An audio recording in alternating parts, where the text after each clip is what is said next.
Let's face it, overcoming your vice and being a man of virtue seems like an impossible hill to climb. How many times have you agonized over your sin, your shortcomings, your faults? You know that without improving as a man, your family and your soul are at risk. When our ancestors braved the wilderness and the unknown to bring the faith to our land, they could only do so because they were heroic. It is time to reclaim that heroism. It is time to reclaim traditional Catholic masculinity. Let's do something about it. Click the link in the description to be part of the Canadian Martyrs Men's Conference. Reclaim.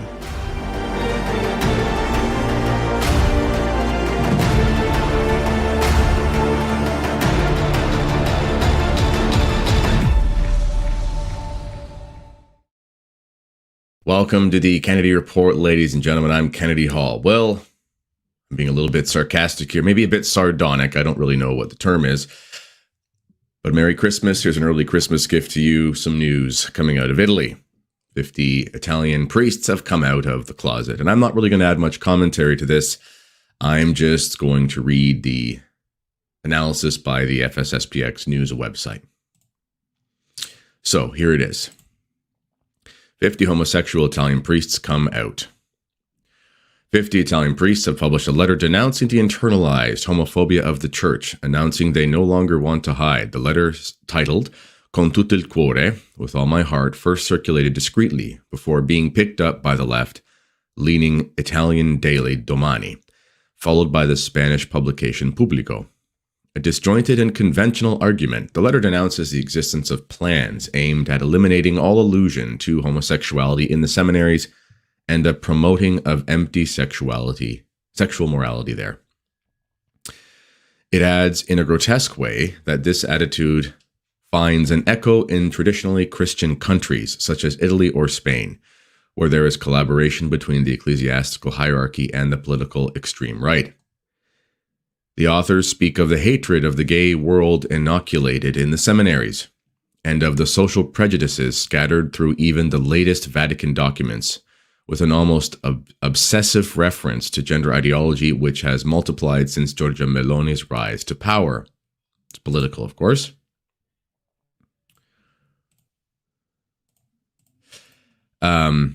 If the subject were not so serious, this association would be amusing because it is so conventional and anachronistic. It is ultimately only there to try to stigmatize the opponents whom they accuse of all their misfortunes.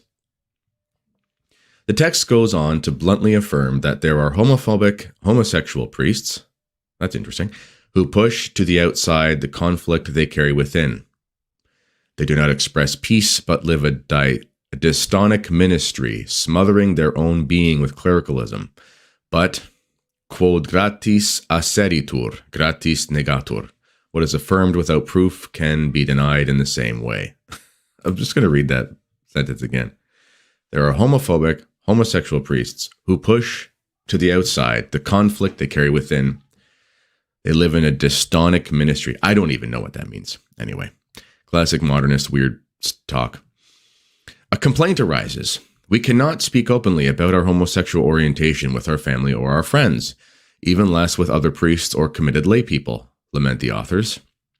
We cannot find acceptance in the church, pointing to internalized homophobia, both within the hierarchy and in the dioceses and formation houses. Everyone can be accepted in the church. As Christ says, you come as you are, but you just don't stay as you are. So there is acceptance for everybody. Everyone's a sinner, and they just have to live by the commandments of God. So there's acceptance for everyone. But anyway,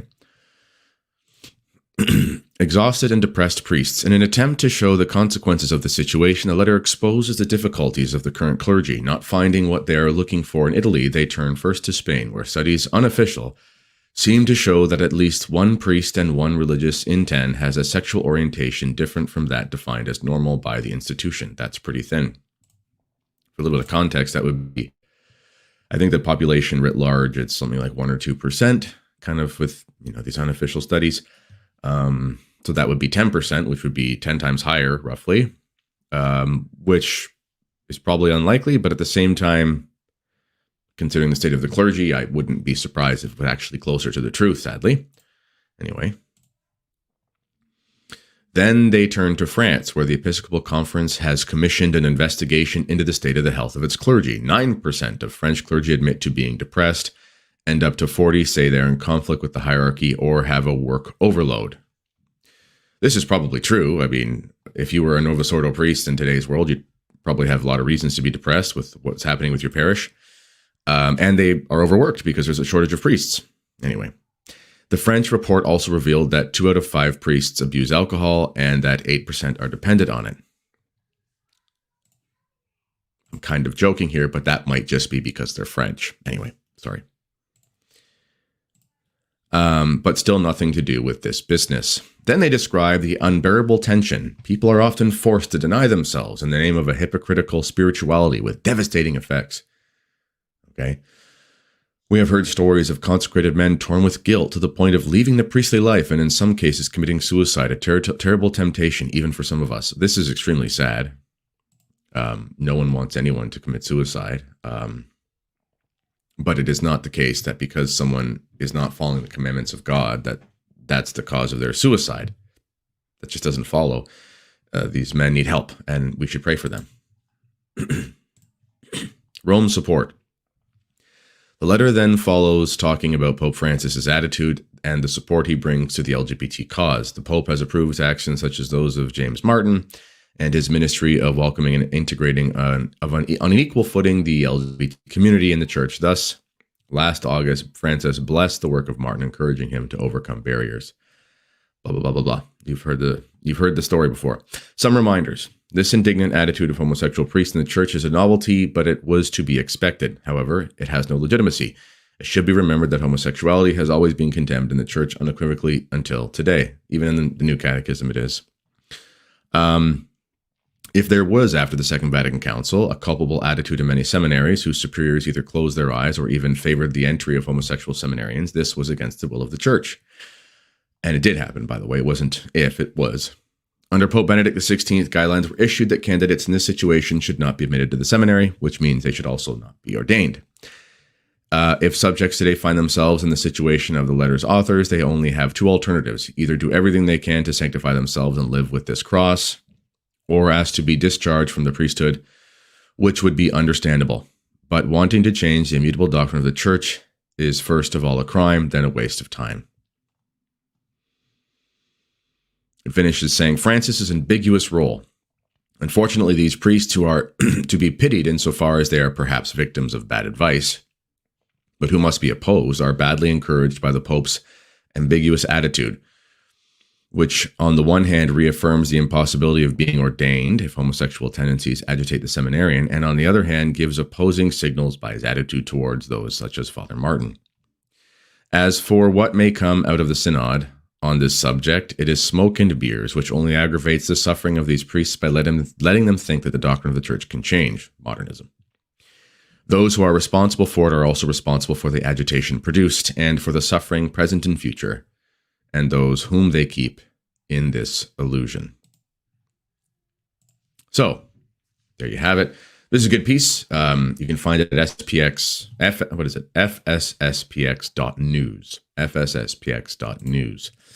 I would imagine similar things could be done in other countries. I would imagine that this is just the tip of the iceberg in the Italian, the Italian clergy. This is not a secret anymore. The whole lavender mafia thing, et cetera, et cetera. And the church has been going on for a long time. And there are probably a lot more of these situations to arise. So pray for the church in Italy, pray for the church in general, pray that clear doctrine is preached, pray that these men find peace and that they find reconciliation for their souls, because we all have immortal souls and it doesn't matter what someone's ideology is, we want them to be saved. Okay. Like this video, click the thumbs up button, click the subscription button, notification bell, links in the description that can help support us. Thank you to everyone who's supporting us. In addition, click the link for the men's conference. One of the ways that we can reclaim our church is to reclaim masculinity. The state of the men leads the state of the church and leads the state of society. If you have strong men, you fix everything else. That's just how history works. So enjoy this trailer for the men's conference. And until next time, God bless. Let's face it, overcoming your vice and being a man of virtue seems like an impossible hill to climb. How many times have you agonized over your sin, your shortcomings, your faults? You know that without improving as a man, your family and your soul are at risk. When our ancestors braved the wilderness and the unknown to bring the faith to our land, they could only do so because they were heroic. It is time to reclaim that heroism. It is time to reclaim traditional Catholic masculinity. Let's do something about it. Click the link in the description to be part of the Canadian Martyrs Men's Conference. Reclaim.